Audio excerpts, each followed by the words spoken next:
Experience very nice നല്ല experience ആയിരുന്നു. ഭൂതകാലത്തിന് ശേഷം ഞെട്ടിച്ചിരിക്കുകയാണ് കണ്ടിട്ട്. I am very happy. നീ ഓഡിയൻസ് പറയട്ടെ എങ്ങനെയുണ്ട്. ഒരു ബ്ലാക്ക് ആൻഡ് വൈറ്റ് ചിത്രം തിയേറ്ററിലേക്ക് വരുവാണ്, അപ്പൊ അതിന്റേതായ ഒരു ടെൻഷൻ ഉണ്ടായിരുന്നു. ഇല്ല, നിങ്ങൾ കുറച്ചൊരു 10 മിനിറ്റ് കഴിയുമ്പോഴേക്കും ബ്ലാക്ക് ആൻഡ് വൈറ്റ് ആണെന്നുള്ളത് മറന്നു പോകുമല്ലോ. സോ നല്ല എക്സ്പീരിയൻസ് ആണ്. ഒരുപാട് കൈയടി കിട്ടി, കുറെ മൂമെന്റ്സ് എല്ലാവരും എൻജോയ് ചെയ്യാൻ പറ്റി. Very happy. നമുക്കെന്ന നടനെ പിന്നീടും തേച്ച് മിനിക്കുകയാണ്. പുള്ളി ഓൾറെഡി ഒരു മെഗാ സ്റ്റാർ ആണ്. Is a great man. Very happy പുള്ളിയോടൊപ്പം വർക്ക് ചെയ്യാൻ പറ്റിയത്. തിയേറ്ററിൽ കണ്ടപ്പോ എക്സ്പീരിയൻസ് എങ്ങനെയായിരുന്നു? നല്ല രസമായിരുന്നു. തിയേറ്റർ എക്സ്പീരിയൻസ്, സൗണ്ട് എല്ലാം കൊണ്ടും എല്ലാവരും ഒപ്പം ഇരുന്ന് കാണുക. ഞങ്ങളത് കുറേ മാസങ്ങളായിട്ട് ഇരുന്ന് കണ്ട് this is A new experience. വളരെ സന്തോഷം. നമുക്ക് വിളിച്ചിരുന്നോ? ഇല്ല, വിളിക്കണം. ഒരു കാലഘട്ടത്തിന്റെ കഥ പറയാന്ന് പറഞ്ഞല്ലോ. അപ്പോ സിനിമ ഇറങ്ങി കഴിഞ്ഞപ്പോൾ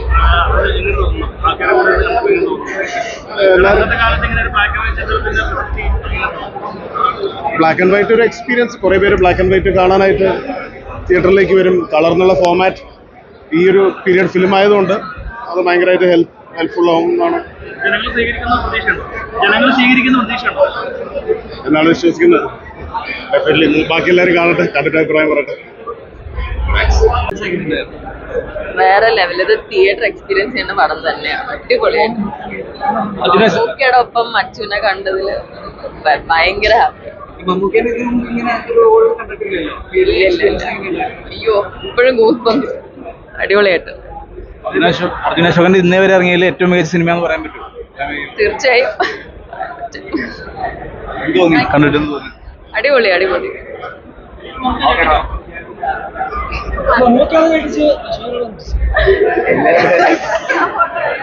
ഇനി കണ്ടറിയണം ആൾക്കാർ എങ്ങനെയാണ് അക്സെപ്റ്റ് ചെയ്യുന്നത്. പക്ഷെ ബ്ലാക്ക് ആൻഡ് വൈറ്റ് ആണോ അങ്ങനെയൊന്നും നമ്മൾ ആലോചിക്കരുത്.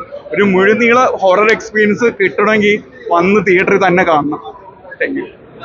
മമ്മൂക്കയുടെ പെർഫോമൻസ് ഒക്കെ എങ്ങനെയുണ്ട്? അടിപൊളിയാണ്, അസാധ്യമാണ്. മമ്മൂട്ടിക്ക് കുറച്ച് പറയണമെങ്കിൽ പിന്നെ നമുക്കറിയാം പുള്ളി അത് ഓൾറെഡി ഓരോ ഇതും കഴിയുന്നതോറും പുള്ളി ഇങ്ങനെ പീക്കിൽ എത്തിക്കൊണ്ടിരിക്കുകയാണ്. അപ്പോൾ അതിലൊരു കുറവും വന്നിട്ടില്ല. പുള്ളി അടിപൊളിയായിട്ട് ചെയ്തിട്ടുണ്ട്, അതിലൊരു ഡൗട്ടും വേണ്ട. മമ്മൂട്ടിയുടെ പെർഫോമൻസ് കാണണമെങ്കിൽ ഇതെന്തായാലും തിയേറ്ററിൽ തന്നെ കാണണം.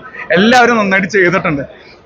ഈവൻ ആ സെറ്റിംഗ് ആണ് 17th സെഞ്ച്വറി പീരിയഡ് ഹൊറർ ആയിട്ടും നമുക്ക് ആ ഭയങ്കര കൺവിൻസിങ് ആയിട്ട് തോന്നും. എല്ലാവരും അടിപൊളിയായിട്ടുണ്ട്.